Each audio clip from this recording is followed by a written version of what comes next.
If you could see your life from a loving, non-judgmental perspective of an outsider, you will come to have a better and broader understanding of your life so far.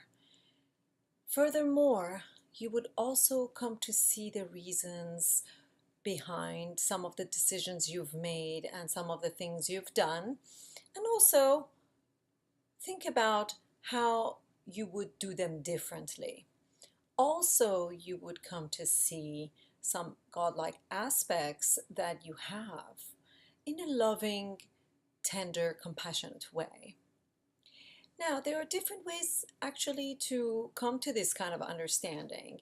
And one way is by writing yourself a loving, compassionate letter. Now, remember, we've been talking about self love and self care all along, and this is actually a very good exercise in putting that into practice. By writing this letter, you assume the role of a compassionate, loving friend who is talking to you and pointing things out to you. And it's important to do this because it helps you to take a look inside, to go within and to take a look inside. This might be difficult in the beginning when you do it, especially if you have some issues with self-esteem. However, it's worth the effort because the more you practice this, the better you're in touch with yourself, all of yourself.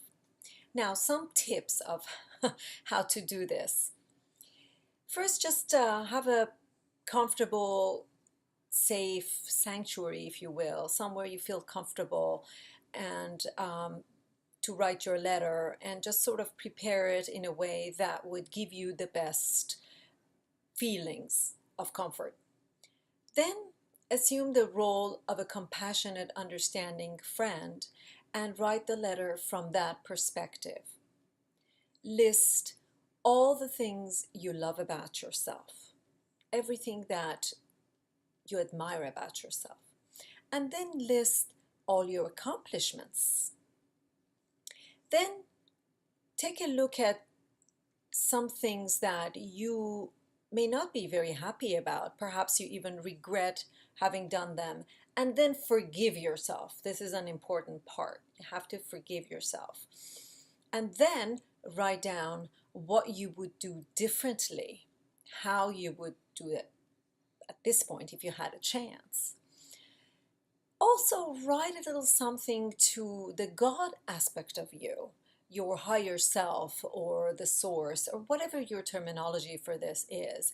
It's the you that is the guide you have. Write a couple of paragraphs and notice that connection. Acknowledge the connection you have to something bigger than this physical body of yours. And then when you want to finish the letter, sort of round it up by pointing out affirmations and things that you are proud of yourself for and that you would be doing to continue with that. Afterwards, just gauge how you feel about it. Just gauge in, check in with your body and see where you're feeling all of this. One thing that's really good that can come out of this is that you get to let go of a lot of self-imposed guilt and uncomfortable feelings that we tend to accumulate over time. We all do that.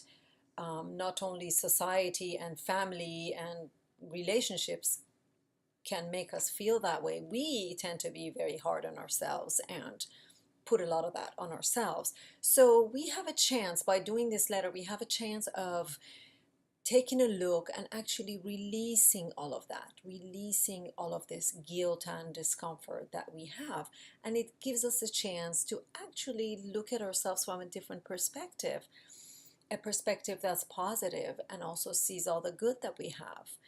This way, we'll get in the habit of actually looking at the whole picture, not just nitpicking.